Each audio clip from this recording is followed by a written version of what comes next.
Bueno, ya hace un momento que cantábamos estos cantos. El primero que entonábamos: he de confiar en Jesús en mi vida, sí. Y aunque las pruebas, ¿verdad?, aunque las circunstancias difíciles vengan a nuestra vida, dice ese canto, le seguiré, confiaré en el Señor. ¿Será que sí? En una ocasión o en varias ocasiones, mi hermano Rubén ha dicho, no sé si el tío Salo fue el que se lo dijo, pero decía que a veces cantamos muchas mentiras, ¿no? o algo así escuchó, ¿no? Porque los cantamos como si de verdad fuese una realidad, ¿no? Esos cantos en nuestra vida, pero cuando viene el momento difícil, las circunstancias, muchas veces salimos corriendo. Y es ahí donde a veces, esa idea de que a veces cantamos mentiras porque no la creemos, ¿verdad?, en el momento de la realidad. A veces hablar sin pensar, hermanos, hablar sin analizar las cosas, nos mete en camisa de 11 varas. No sé si a ti te ha pasado. ¿Has escuchado esa frase? Meterse en camisa de 11 varas. Es una frase coloquial, no sé si alguien sabe su origen, pero estaba buscando su origen, y dicen que proviene de una antigua ceremonia allá en el tiempo medieval en España, y se usaba cuando alguien era adoptado e introducido a una familia. Dice que aquel niño o aquel bebé que era adoptado se metía en una camisa de 11 varas, ¿no? O sea, una camisa de aproximadamente 9 metros, dice. Y ahí por la manga se introducía al niño y salía por el cuello de la camisa, y esto simbolizaba un vínculo de unión con la familia. Quizás nada que ver con lo que hoy, el contexto de hoy, dado que el proceso de adopción solía traer problemas. La frase adquirió una connotación negativa. Y cuando decimos que nos hemos metido en camisas de 11 varas, pues tiene que ver con asuntos complicados o situaciones ajenas que no nos incumben y que no nos trae beneficio. O sea, en pocas palabras, es complicarse la vida de una manera innecesaria. Equivale a buscarse líos sin necesidad. Y es que el carácter del apóstol Pedro era un carácter impulsivo. Ustedes han visto ahí en los evangelios cómo Pedro muchas veces por su carácter se metió en muchas complicaciones, ¿sí? Muchas veces fue exhortado por el Señor Jesús. No sé tú si tu carácter a veces te mete en camisas de 11 varas. A mí a veces sí, ¿no? A veces mi imprudencia de no pensar bien las cosas y lanzar a veces compromisos sin haber visto bien si tengo algún otro, o tengo que platicar con Ani para ver si no hay nada. Bueno, a veces me meto en complicaciones, ¿no? Y ya es que, como les decía, eso suele pasar. Bueno, en este día de jueves, en la Semana Santa, porque quizás dirá, bueno, ¿y por qué dice el hermano acerca de esto? Bueno, en la Semana Santa, en este día, resalta sobre todo el momento de la comunión de Jesús, o sea, el comer la Pascua con sus discípulos e instituir el nuevo sacramento del nuevo pacto, que es la Santa Cena. Sí, se acuerdan, ¿verdad?, de ese momento. Pero, ¿saben? No fue lo único que pasó ese día. En esa cena, Jesús también lavó los pies de sus discípulos. ¿Se acuerdan de ese momento? Que Jesús tomó una toalla, tomó una jícara, una palangana con agua y empezó a lavarle los pies a sus discípulos. Cuando llegó con Pedro, Pedro dijo, no, Señor, conmigo no, ¿verdad? No, ¿cómo va a ser que yo permita algo así, no? Y el Señor le dijo, si tú no te dejas, no tendrás parte conmigo en el reino. No, entonces mi cabeza y mis manos. Y Jesús dijo, no, los que ya se bañaron, ya sí, ¿no? Se quedan, no hay necesidad. Es algo que simboliza, es algo que yo les quiero mostrar. Eso pasó en esa ocasión de la Santa Cena, como comúnmente lo conocemos. Pero también pasó, ¿saben qué? Que en esa misma noche algunos empezaron a decir, cuando Jesús entre a tomar Jerusalén, ¿quién va a ser el mayor entre nosotros? ¿Quién va a estar al lado del Señor Jesús? ¿Quién va a juzgar? ¿No? Y empezaron a discutir en quién iba a ser el mayor en el reino de los cielos. ¿Sí? Y Jesús le dijo que el que quiera ser el mayor tiene que ser el menor o tiene que ser el siervo, aquel que sirve, ¿verdad? Y Jesús había iniciado sirviendo con lavarle los pies. Y otra de las cosas que pasó ahí está allá en Lucas capítulo 22, versículo 31 al 34. Y es ahí donde quiero que meditemos el día de esta tarde. Como les decía, Pedro se mete por su carácter impulsivo en muchas situaciones complicadas. Se mete en camisas de 11 varas. Y ese día que el Señor dijo que iba a ser entregado, ese día que el Señor le dijo que iba a ser apresado, ¿sí? Que a donde él iba ellos no podían seguirlo, Simón dijo, Señor, si es necesario ir a la cárcel o hasta la muerte, yo iré contigo. Y Jesús en el versículo 31 empieza diciendo, Simón, Simón. ¿Te han dicho alguna vez, o como a veces, ay, Manuelito, Manuelito? Ay, papá, ¿no? A veces cuando no dimensionamos las cosas, ¿no? A veces nos dicen, ay, no sabes lo que dices. Y es que el Señor le dice a Simón, Simón, antes que el gallo cante, tú me negarás 3 veces.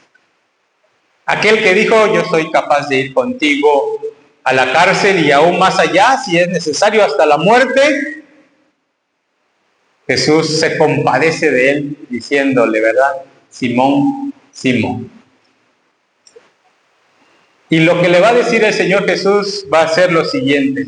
He aquí, Satanás ha pedido para zarandearos como a trigo. Satanás había pedido permiso para molestar a los discípulos. Si tú ves en tu Biblia, ahí en el versículo 31, zarandearos está en plural, no está en singular para decir que era solo a Pedro. No, sino que Satanás no solamente estaba interesado en Pedro, sino en todos los discípulos de Jesús. Satanás estaba pidiendo zarandear no solo a Pedro, sino a todos los discípulos. ¿Sí? No solamente el objetivo de Satanás, hermanos, son los líderes, ¿no? Como a veces dicen, no, pues al que va a ir Satanás o sobre quien se va a ir Satanás es sobre el pastor, ¿por qué por a mí me lo avientan, no? No, también va a ir sobre ustedes, ¿no? Así es, notemos que Satanás no tiene un poder para actuar de manera independiente o fuera de las áreas de Dios. Él está pidiendo permiso para actuar. sobre los discípulos, para actuar sobre el pueblo de Dios. El ejemplo más claro en las Escrituras es el libro de Job, en el capítulo 1, ¿verdad? Cuando dice que se presentan todos los hijos de Dios ante él, y entre ellos Satanás, ¿no? Y Dios le dice ahí a Satanás, ¿de dónde vienes? Y él dice, no, pues de andar por ahí por el mundo haciendo travesuras, ¿no? Y el Señor le dice, ¿no has considerado a mi hijo Job? Nadie como él, intachable. Y Satanás le dice, pues ¿cómo no te va a servir y te va a adorar? Le has rodeado de bienes, no le falta nada, ¿sí?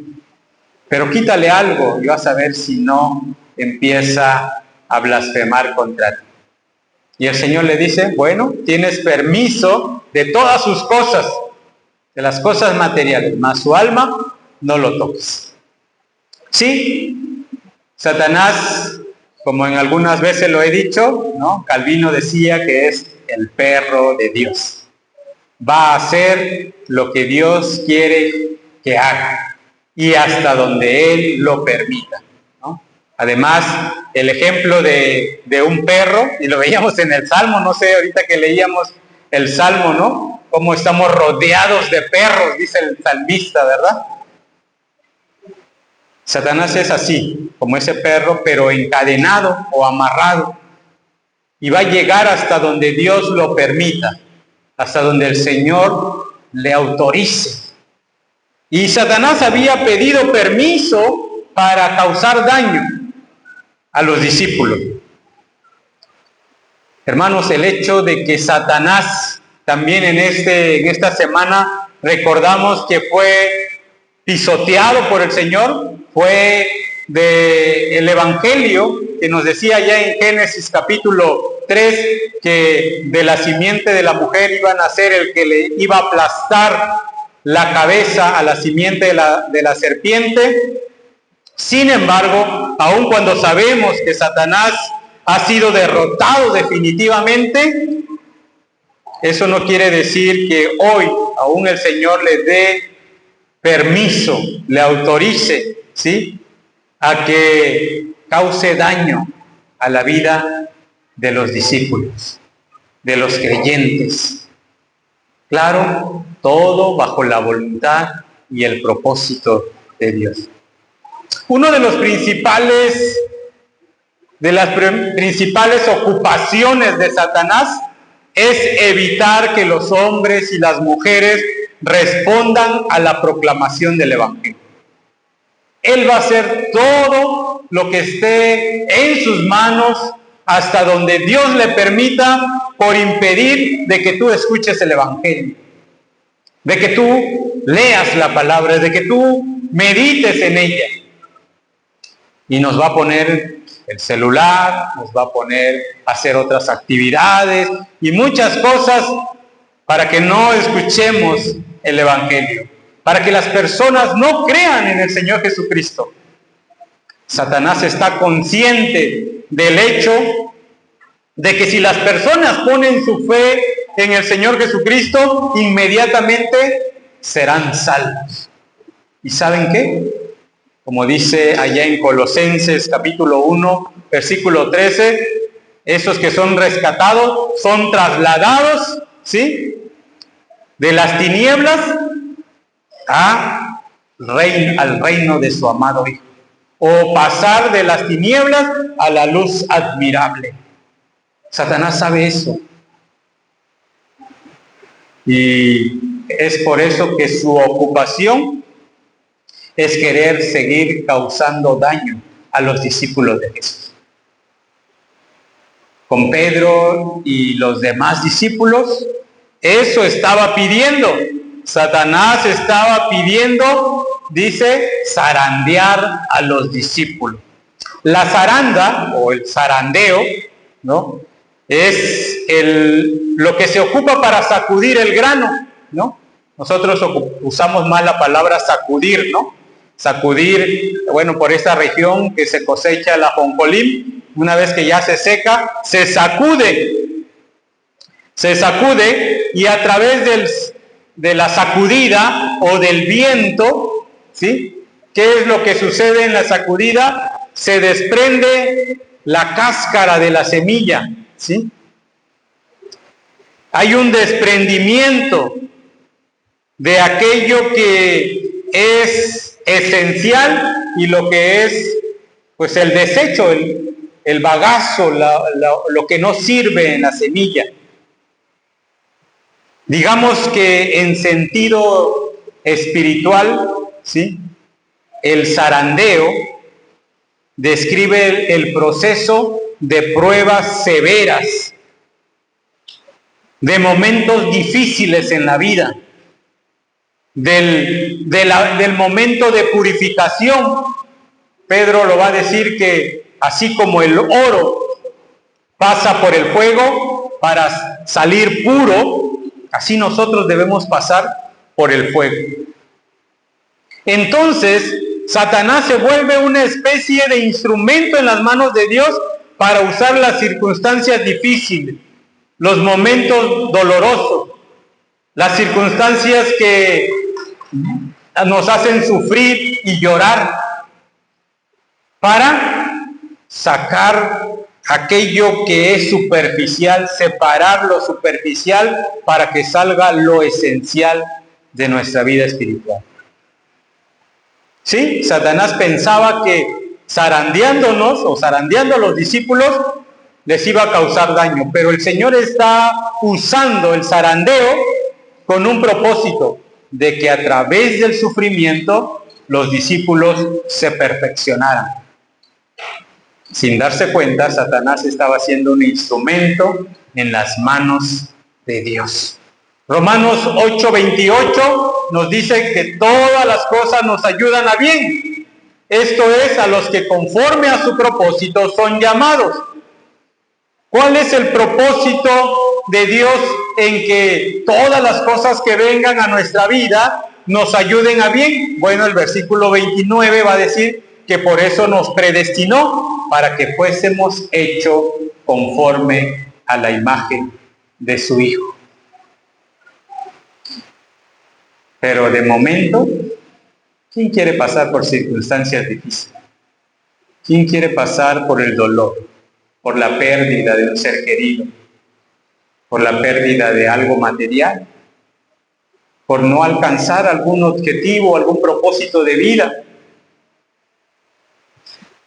Y eso, en vez de animarnos, a veces nos desalienta, a veces, como decimos, nos da para abajo,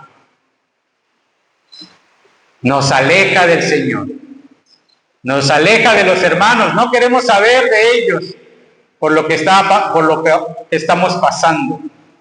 Por eso entra lo siguiente del Señor Jesús, versículo 32, pero yo he rogado por ti. Yo he rogado por ti, dice el Señor Jesús, diciéndole a Pedro. Esto es la intercesión activa de Jesús. Sí, la intercesión cotidiana de Jesús por los creyentes, por sus hijos, por sus discípulos.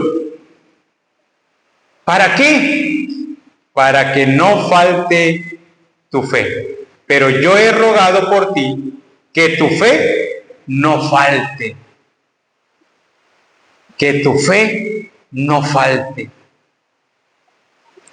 Esta oración de Jesús por Pedro garantiza la preservación de la fe de los santos, de los seguidores del Señor. Recuerdan que como iglesia presbiteriana tenemos una de las doctrinas, ¿no?, de las 5 conocida como calvinistas, ¿no?, la perseverancia de los santos.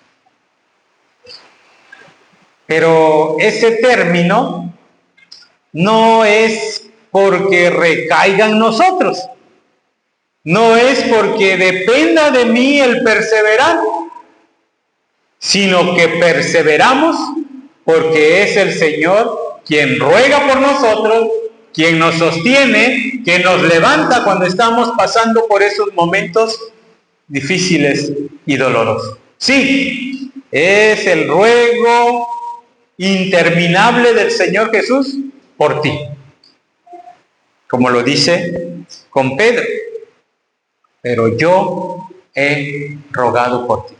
¿Sabías eso? ¿Sabes que el Señor está pidiendo por ti? No solo la iglesia, que sí lo hace, que sí nos dicen, hermanos, oren por esto, por nosotros, oren por esta situación, pero el Señor dice, estoy rogando por ti. El Señor Jesús está intercediendo de manera activa, ¿sí?, por ti y por mí. Y esto, hermanos, esto hace que nosotros perseveremos, no nuestra fuerza, porque nuestra fuerza en esos momentos difíciles y de las circunstancias más dolorosas, dice el Señor Jesús, para que no falte tu fe. Sí, porque en esos momentos más difíciles, lo que viene a nuestra vida es temor. Si hemos pecado o hemos hecho algo vergonzoso, pues vergüenza, ¿verdad?, entre los hermanos, y eso hace que nos alejemos. Nuestra fe disminuye, se hace pequeña. ¿Recuerdan a los discípulos con Jesús en el mar de Galilea, en la barca? ¿Sí? Y que Jesús les reprende diciendo, hombres de poca fe. ¿Por qué dudan? ¿Por qué tienen miedo? Bueno, nuestra fe falta en esos momentos, hermanos, en esas circunstancias. Pero tenemos a alguien que está rogando, que está intercediendo por nosotros, y es el Señor Jesús. En este propósito, o en esta acción de Jesús de la intercesión, y quiero que veamos esto siguiente, la intercesión de Cristo es para dos cosas. Para eso, para que no falte tu fe, como lo hemos dicho. La oración de Jesús como nuestro sumo sacerdote no es algo metafórico, sino que es algo real. Pero tengamos cuidado de pensar que Dios o el Señor Jesús está intercediendo como para que se cumpla nuestra voluntad. ¿Sí? Nosotros sabemos y creemos en la soberanía de Dios, ¿verdad? Que Dios es soberano sobre todas las cosas, está en control de todo. Pero los cristianos sabemos que debemos seguir orando, aun cuando sabemos que Dios está en control de todo. Debemos seguir orando, pidiéndole al Señor. Sabemos también que nuestras oraciones no son una especie de manipulación, ¿sí?, para cambiar la voluntad de Dios, ni tampoco lo que ahorita veíamos que el Señor está pidiendo por Pedro es para cumplir los caprichos y deseos del corazón de Pedro, o el tuyo y el mío. No, el Señor no está intercediendo, pues sí, concédele la casa que te pidió, ¿no?, o el trabajo. Lo que el Señor está intercediendo por nosotros es que se haga la voluntad del Padre. Y ya lo decíamos allí en Romanos 8, ¿qué es lo que quiere el Señor? ¿Para qué fuimos predestinados? Para ser conforme a la imagen de Jesucristo. Así que a veces, aunque es real esa intercesión del Señor de nuestras necesidades porque se compadece de nosotros, no siempre tenemos una respuesta positiva a nuestras peticiones de necesidades. porque no es lo importante nuestros deseos carnales, sino que el Señor está preocupado para que crezca nuestra fe, para que confiemos más en Él, para que vivamos en un carácter conforme al Señor Jesucristo, y en vez de desanimarnos porque no se logró lo que nosotros pedíamos tanto, el Señor fortaleció nuestro carácter y decimos, adelante, he de confiar en Jesús en mi vida, sí, aunque las pruebas a mí vengan y aunque las cosas no se den como yo esperaba. Dios usa nuestras oraciones, sí, como un medio, pero más que eso, en Jesús vamos a ver que Él está haciendo que el plan de Dios se lleve a cabo en nuestra vida, que seamos conforme a la imagen de su Hijo.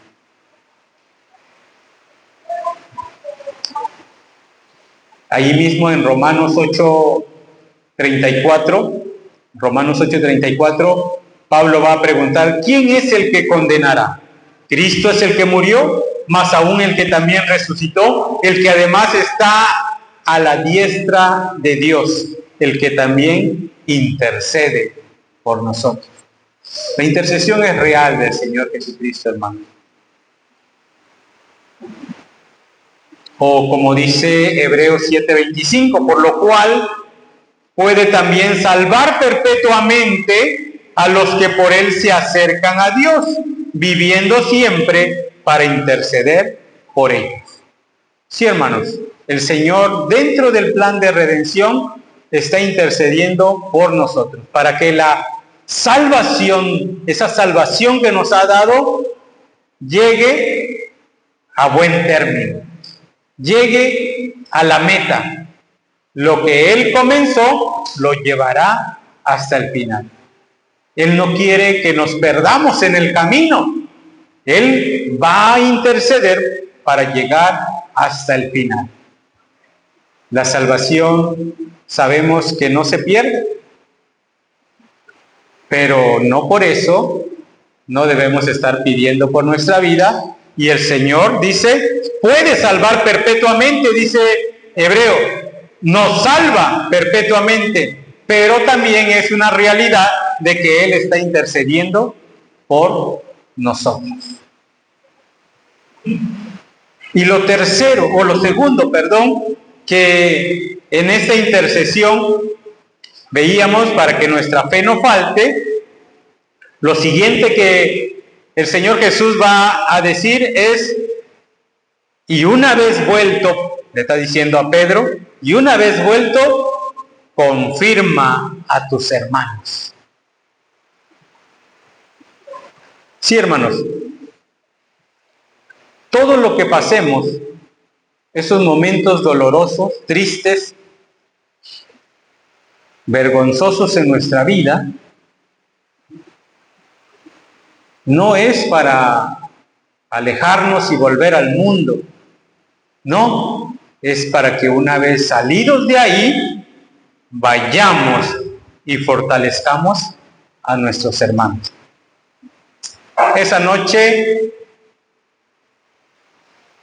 antes que el gallo cantara, Pedro le negó 3 veces. 3 veces dijo, no es cierto, me confunde, no soy de ellos. No, mujer, estás engañando, yo ni lo conozco.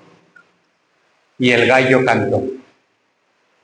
Después de ese momento, Pedro desaparece de escena. No está en la cruz el día que es crucificado el Señor o al otro día. El único que está ahí entre los discípulos es Juan. Todos los demás discípulos se escondieron, huyeron, entre ellos Pedro.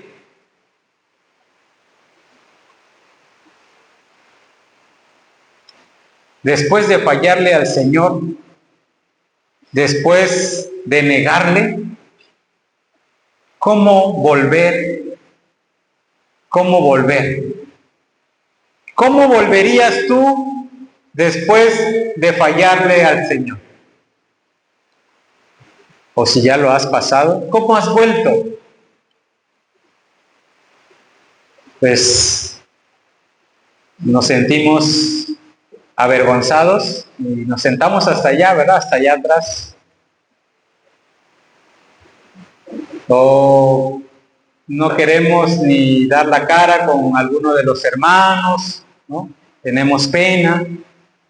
Así a veces regresamos. ¿Cómo regresó Pedro? El Señor le dice, una vez vuelto, confirma a tus hermanos. Y ese momento de Jesús con Pedro lo vemos allá en Juan capítulo 21. Pedro dice a sus compañeros y dice, voy a ir a pescar. Y los demás dijeron, pues yo voy contigo. Y estuvieron pescando toda la noche, dice, y no atraparon nada. Jesús llegó a la playa y le dijo, hey muchachos, hey hijos, ¿tienen ahí un pescado? ¿Tienen algo para comer? ¿Para desayunar?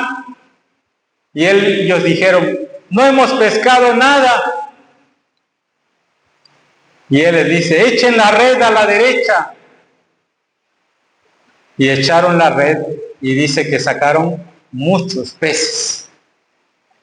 Entonces, uno de ellos, Juan, le dice, Pedro, es el maestro. Dice que él se pone su ropa, se avienta y va a Jesús a la playa y ya encuentra que el Señor está asando un pescado, ¿no?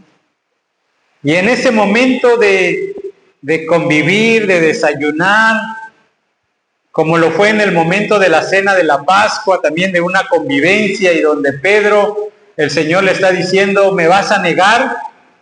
En esta otra escena, también conviviendo, comiendo, ahora el Señor Jesús le va a decir, Pedro, ¿me amas? ¿Y qué dice Pedro? Sí, Señor, tú lo sabes. Y va la segunda vez, Pedro, ¿me amas más que a estos? Y él dice, sí, Señor, tú sabes que te amo. Y le vuelve a preguntar 3 veces, Pedro, ¿me amas? Y Pedro se entristeció, ¿verdad? Porque le preguntaba por 3.ª vez. No dice eso el texto, pero yo imaginaba y decía, pues fueron 3 veces que le negó. Y Jesús por eso 3 veces le pregunta nuevamente. Eso trajo a la memoria de Pedro seguramente dolor, tristeza, porque 3 veces le negué al Señor y 3 veces me pregunta, ¿me amas? Y él dice, sí, Señor, tú sabes que te amo. En ese momento, hermanos, estamos viendo que en esta prueba, Pedro, después de pasarla, tiene el deber de fortalecer a sus hermanos. El perdón completo de parte de Dios, la restauración que Dios nos da, que el Señor Jesucristo hace con nosotros, también viene con compromiso. Una vez, hermano, que tú sientes que el Señor te ha perdonado por haber fallado, por no haber cumplido, porque tu fe fue débil en esos momentos, el compromiso que el Señor pide es, apacienta mis ovejas. Le dice a Pedro, ¿verdad? Pedro, sí, yo sé que es verdad que estás arrepentido. Yo sé que en verdad me amas. Yo sé que en verdad te ha dolido por lo que has pasado, pero ¿sabes qué? La restauración, el perdón, trae como efecto una acción. ¿Y qué es? Apacienta mis ovejas. El apóstol Pedro, allá en 2 Corintios, lo va a decir de esta manera: bendito sea el Dios y Padre de nuestro Señor Jesucristo, Padre de misericordia y Dios de toda consolación, el cual nos consuela en todas nuestras tribulaciones, para que podamos también nosotros consolar a los que están en cualquier tribulación, por medio de la consolación con que nosotros somos consolados por Dios. Hermanos, cuando pasamos por momentos difíciles y que el Señor ha estado ahí intercediendo por nosotros, pidiendo para que nuestra fe no falte, el deber de nosotros, una vez al regresar restaurados, perdonados, es ayudar a tu hermano. Como como Dios en el Antiguo Testamento, Padre, le dijo a Caín, ¿verdad? ¿Dónde está tu hermano? ¿Acaso soy el que debo cuidar a mi hermano? ¿Qué creen, hermanos? Sí. Sí, es nuestro deber cuidar a nuestro hermano.